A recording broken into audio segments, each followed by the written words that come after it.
आज हम बनाने जा रहे हैं मूंग के पकोड़े।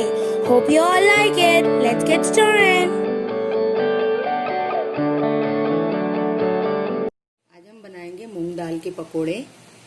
मैंने 1 कप मूंग दाल को 2 घंटा पहले अच्छे से धोकर भिगो दिए थे। उसके अंदर हम लेंगे 8 से 9 ग्रीन चिली, 3 से 4 गार्लिक, 1 टीस्पून खड़ा नमक और थोड़ा सा हरा धनिया।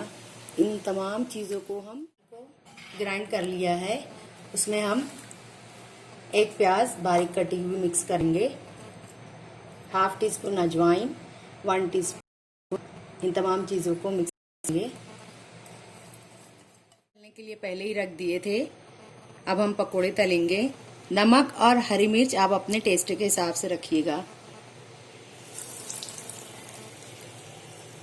छोटे छोटे हम बनाकर इसमें डालेंगे।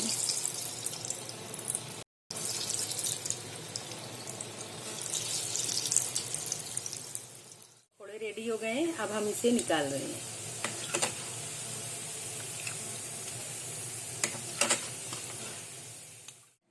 आप केचप के साथ सर्व कीजिए और छोले के साथ भी। अगर आपको इसकी रेसिपी चाहिए तो कमेंट्स करके आप हमें बताइए। वीडियो पसंद आए तो लाइक शेयर कीजिए और चैनल को सब्सक्राइब कीजिए। अल्लाह।